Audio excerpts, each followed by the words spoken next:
It should be live now. Yes, sir.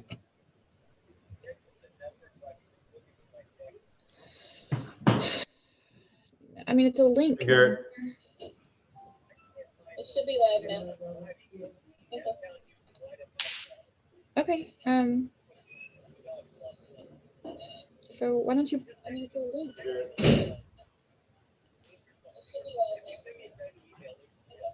I did. I sent you one like an hour ago.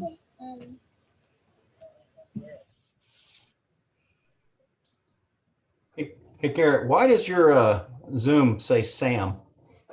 It's her. It's registered as her computer, I guess. He's using his wife's computer. Thought it was like a Chris Gaines alter ego or something. No.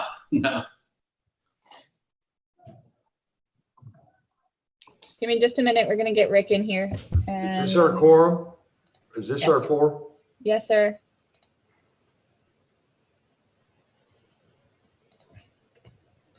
Rick is driving in the car right now, so he just needs another minute.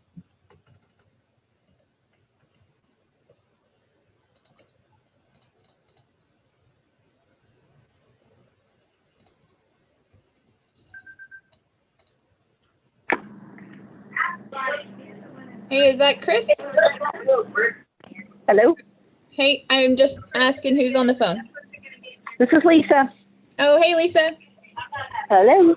We're going to get started in just a minute. Okay.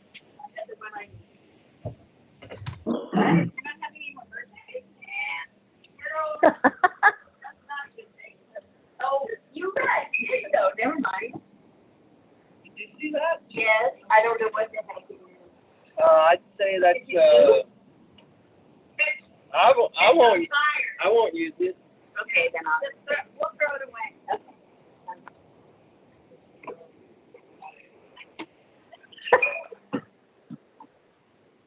Okay. We should be good. All right. Good afternoon.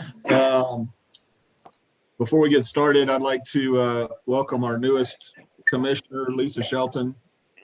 Hello. Thanks for your dedication, and looking forward to having you on board. Well, thank you so much. At that point, I'm going to go ahead and call to order the Planning and Zoning Commission meeting for Tuesday, November the 25th, 2020. We're going to move on to citizens' comments and reports. At this time, comments will be taken from the audience on any subject matter. Please limit comments to 3 minutes. In accordance with the Open Meetings Act, the Planning and Zoning Commission may not discuss or take action on any item that has not been posted on the agenda. Do we have anybody signed up, Nicole? No? Okay. We'll move on to item 3, which is items for consideration. We're going to discuss and take action or pass on any of the following. Item 3.1, which is discuss and take action on the minutes from the October 27th, 2020 regular Planning and Zoning Commission meeting. Did anybody have any comments or things that needed to be addressed or changed from those minutes? So I did make a change. I marked the people as absent that were absent. Okay. Chad? I was absent. Okay. Yep. Guilty. I'd invite a motion to pass. I'll make a motion to pass the Planning and Zoning Commission meetings for October 27, 2020. I'll second that. Either Clark or Chad, take one. I'll just write it down. Yeah. Okay. Call the roll. Chad Schmides. Yes. Hang on, let me unmute Lisa.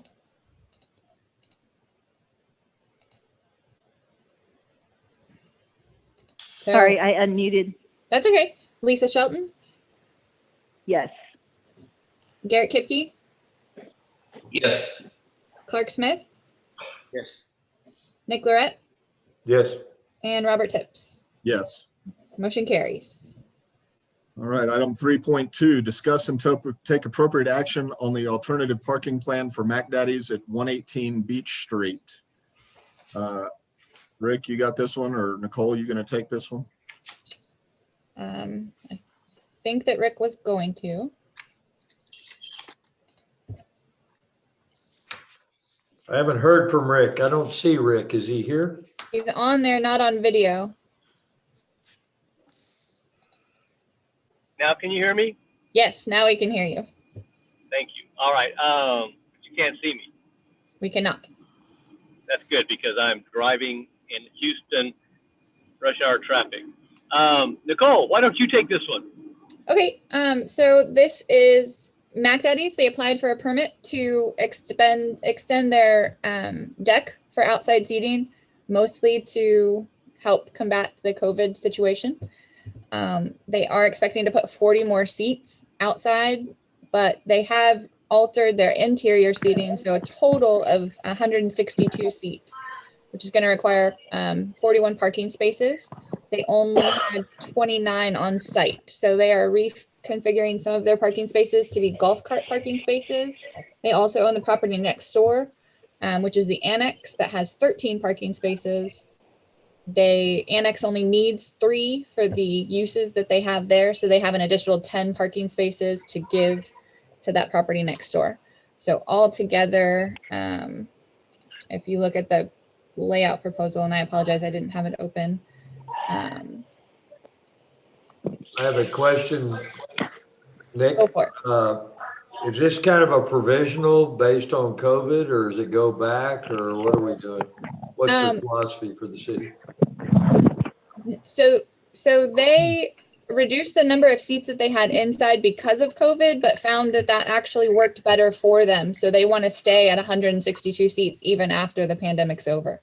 So they're not adding. Staff feels good about it? So they're not adding Yes. their seats. Yes, and we know just an observation, and probably most of you commissioners can agree that they do get quite a few golf carts. So we think it's an appropriate plan. Well, can you verify so the occupancy is not being increased? It's staying at 160 is what they're allowed right now? They're not increasing their I don't occupancy. believe. So let me ask you this. If they add, what was it, 40 something seats outside, Mhm. and they're not increasing their occupancy, then why do they need, oh, I see, they're taking up some of that with, well, I'm a little confused It's a why they're different lot. additional parking when they're not increasing their occupancy. You know what? I apologize.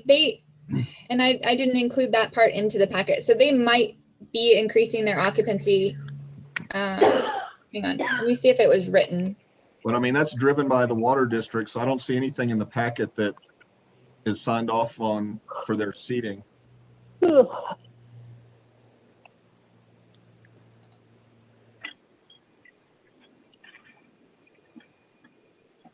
me pull this email up real quick.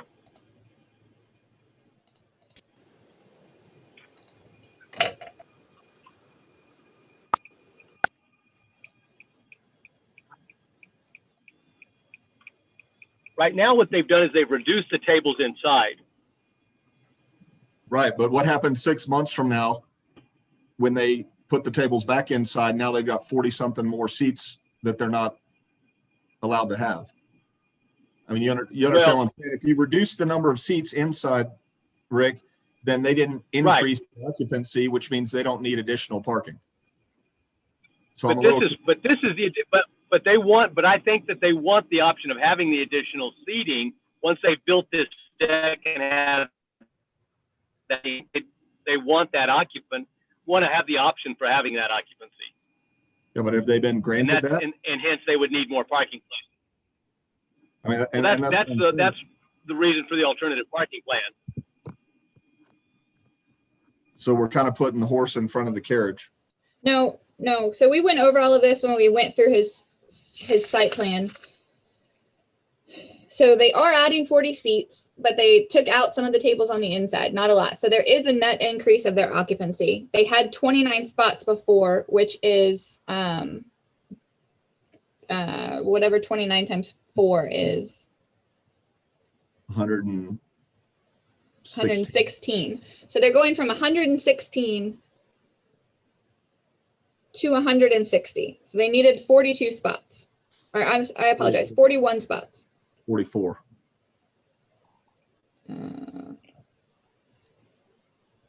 No, 116 into 160 leaves you 44. right. But 162 seats needs 41 parking spots. So I'm pretty sure Robert's on my program, and it's just to make sure we get it right. Sounds like they removed some interior seating to accommodate the COVID situation with outside seating. So is this a contingency thing, or is this take care of both after there's no COVID? They can have their seating that's been approved when they built their place and inclusive of the outside seating. I think that's the question. Yeah, the question is, I mean, you know, in order for them to increase occupancy, they've got to go through a process, correct? correct. Have they gone through that process? That's this process. They can increase occupancy by increasing their parking. So do they have to take this approved occupancy and go to the water department and do that? They probably do. That's between them and the water department, but they have to get it approved from us before they even can start to increase their occupancy. They have indicated that the tables that they removed from the inside, they never plan on putting back. Even after COVID, they've adopted a merchandise area where those tables were removed that works out better for them. That's the critical point. I mean, is it, this isn't a COVID condition. They're not asking to go back and have a King's X. This is their new condition with or without COVID. Is that correct? Correct. I'm yielding to staff. If that's correct, then and it meets our parking standards. But that's kind of a swishy thing. If that's not, if y'all say that is, they're not wanting to add back or can reciprocate and add back without. Well, I mean, they are technically adding back already, Nick, because they're going from 116 to 160. Right. No, that's why I'm asking. That's why I'm asking. Yeah, so even though they're not in use, they're basically building enough parking to accommodate 160 patrons. Right. Correct. And Chris is aware that his capacity is parking limited. So if the annex, for example, would do something that would require more spaces, he knows that he'd have to remove seats. Yeah, but he's going to have that parking available if he adds these 40 some odd spaces to put 160 people on the property. But right now he's only got a permit or an occupancy of 116. So, you know, I'm just trying to make sure that we don't grant this thing and they don't have all their ducks in a row and they're in violation, you know, because again, the water district's going to determine their capacity. And I mean, it sounds like they're coming to us to get it blessed, and then they're going to go to the water district and ask the water district to allow them to increase the occupancy for that location. Well, the water district doesn't have any, they'll simply take their money. Their limitation is more city-based on parking than what their capacity is with the water district. Worst case is they'd make them put in a bigger grease trap, something like that. But the water district simply will take their money based on seats. Yeah, I got you. So they'll just increase their meter fee or whatever it is that they're charging. Right. Okay. Right. Exactly. So their limitation. I mean, and that's another check and balance. They don't want to pay the water district for more seats than they actually are using. But Nick talking. I respect and love our flexibility with the COVID situation, but they have their interior space is approved and all of that, and they're removing spaces to allow this. Is it just fluid? Is everything fluid? I mean, if, Well, I mean, Nick, you hit a point, which is what I said earlier, is if they've removed tables, why do they need an increase in parking capacity? If they've reduced their interior occupancy permanently, according to them. but that's my question. Is it permanent? Is this the new? Well, that's what Nicole said, that they're using, they have a retail merchandising area. So they've regrouped on their interior and y'all have done all your homework on that. And so with their new, not just for COVID, but in the future, we're approving their interior eating ability and exterior new ability with parking. And that's just a objective question. Right. So That's interior the bottom or line, Nick. exterior. You're right. That's correct.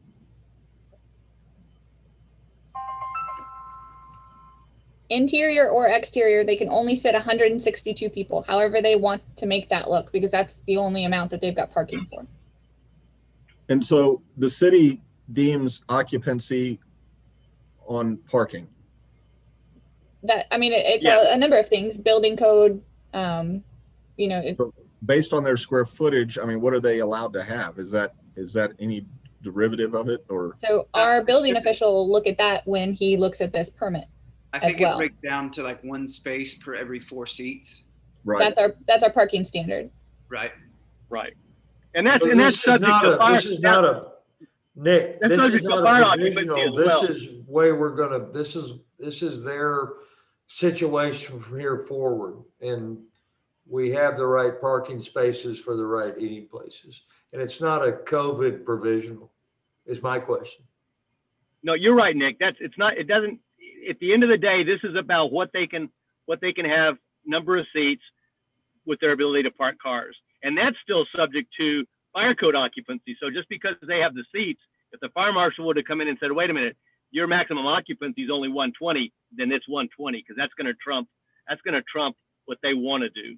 Right. Okay. And that's what I was kind of getting at, Rick, was, you know, what was the driver for that, or their limitation, and where's that? Because if you built a adjacent lot that gave you 200 parking space, you know, or the ability to have 200 seats, would they just be deemed, okay, here's your 200 seats because you have enough parking for it? And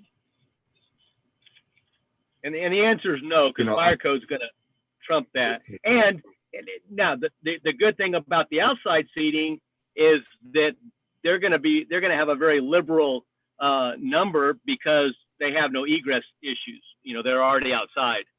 right. I have a question related to golf cart parking places, and these in particular. What is does the city look at it as a golf car? I mean, it is a licensed vehicle in our city. Does it look at as the same as a regular vehicle? I mean, most of them hold 4 to 6 people. And then the second is, I noticed they have these parking spaces as 6 foot by 10 foot, and a standard 6-seater golf cart, the ones you see everywhere, those things are about 12 and a half feet long. So I don't know what we call standard golf cart space. We took an average of the carts, and maybe if everybody's going to the bigger ones, we could relook at it. But we've just taken the 6 by 10 stance. Most of the spaces are going to be a little bit larger than that. But the point is that for a business that can convince you guys and council that, yeah, they legitimately have golf cart parking, then they're able to get more golf carts in the same finite space as automobiles, but we still give them the same 4 seats per vehicle. So that's the idea behind the golf cart parking, as long as it looks reasonable. I'm fine with that, because I mean, people pile 6 and 7 people in there, and that's one less car trying to stuff in there. That's fine. But I guess it'd be for discussion for a different matter, as far as what we're going to ultimately deem as a proper size golf cart parking place. But that doesn't pertain to this. And when they propose golf cart parking, we do require that it be signed for golf cart only. So they've got to be careful, and we always caution them of this, is that, you know, they could have more vehicles and not have any golf carts, and those spaces are sitting there empty, and you can't put a car in there.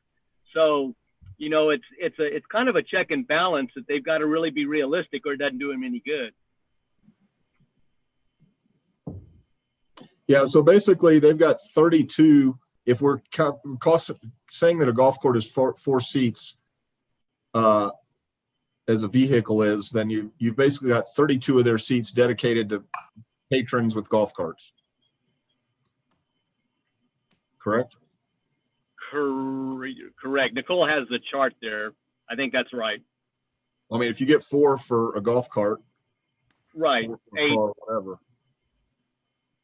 Yeah, then you're basically taking 32 of these seating places that they're going to get increased and dedicating them to patrons with golf carts. So correct. Technically, to your kind of argument, Rick, if they had no golf carts there, they've reduced their seating because they have no parking for it. Right, because a car can't, like I said, we won't let a car go into a space that, if they've done an alternative plan like this, it has to be marked for golf cart only. Right.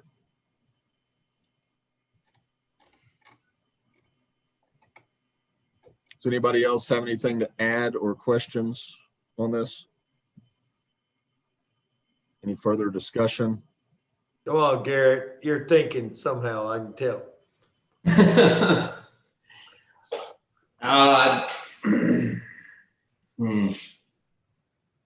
Okay, whatever you say. I think like what you were saying, Nick, as long as we, and Robert, as long as we're approving something that is not a stipulation for This is not COVID specific. It should not be COVID specific. right.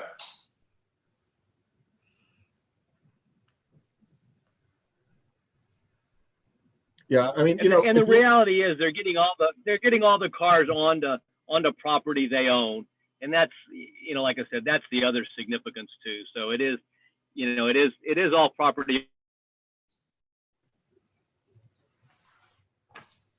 We lost Rick.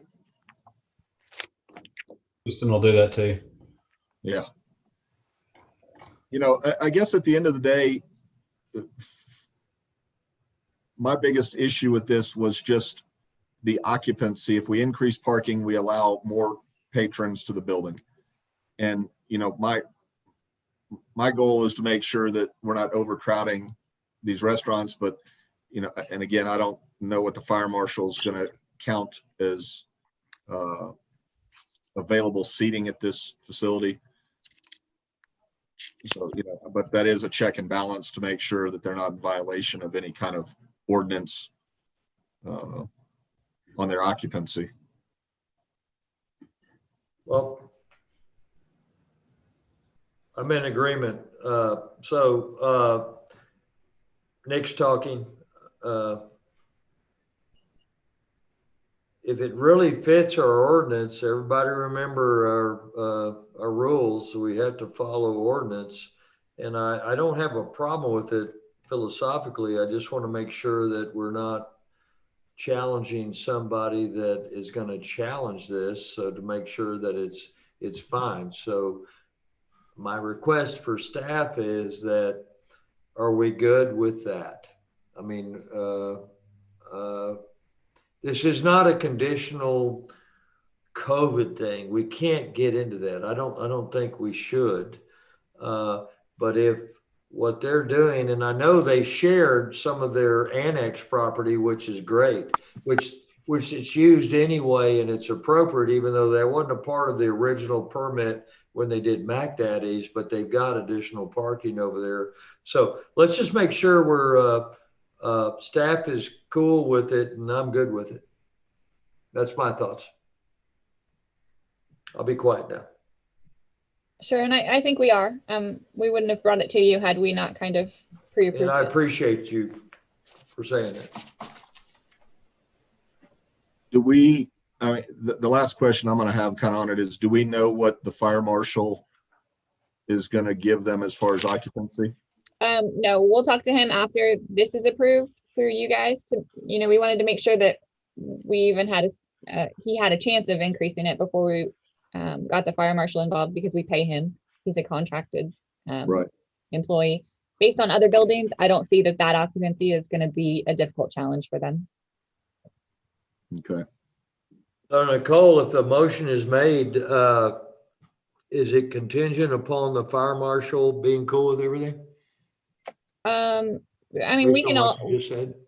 it doesn't have to be, you can make it that way if you want to. It doesn't have to be, because ultimately the fire marshal is gonna override anything you do, whether you say it or not.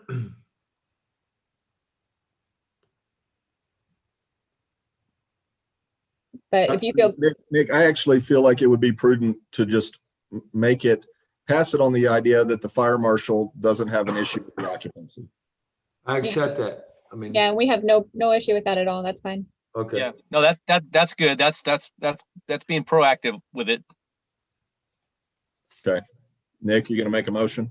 Well, I'm not as tight tech as you guys are, so I gotta find the goddamn thing on my printed out. Where are we? There's no number, so the address is just 118 Beach Street. I'll make a motion that we recommend approval to council for the alternative parking plan for Mac Daddy's at 118 Beach Street based on what the commission has reviewed with staff.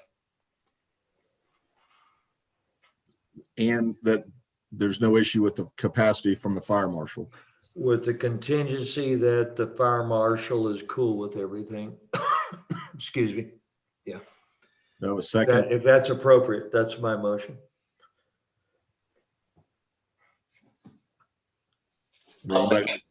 Okay, Garrett, thank you. Call the roll. All right. Clark Smith, Yes.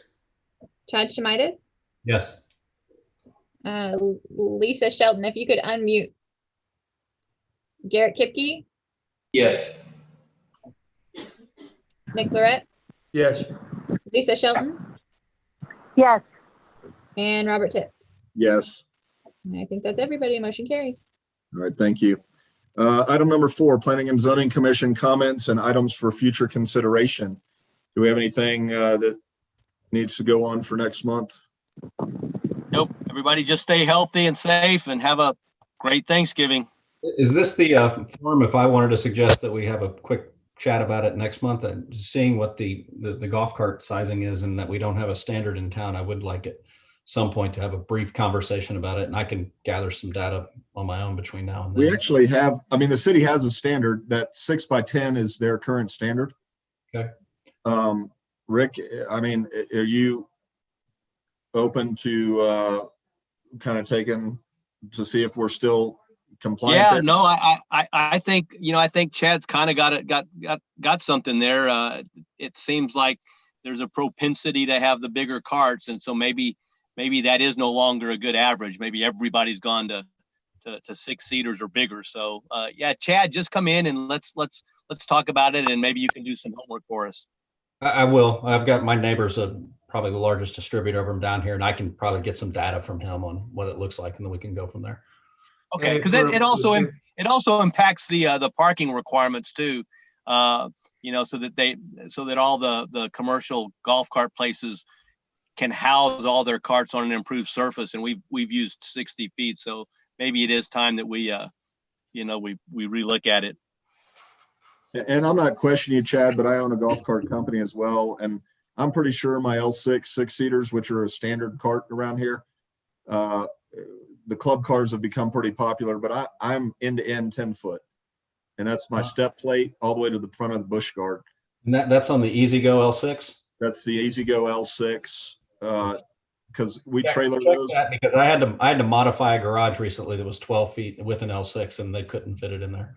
Really? And I own an L6, and I know it's like 146 inches. Huh. Okay. 6-seater.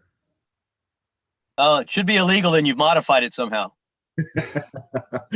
That's right. It's got too much horsepower. Okay. All right. Well, come in and let's look at them. I like I said, I don't know what I don't know. So Sure. I mean, we don't need to That's take the most prophetic thing you've ever said, Rick Adams. what's that? I don't know what I don't know. Oh, I say that more often than you may know, I'm kidding. just not in public. All right. Did anybody have anything else? Happy Thanksgiving. Happy Thanksgiving to y'all. I call this meeting adjourned. Thank you, guys. All right, Good bye night, guys, guys. be safe. Nice See ya. trip.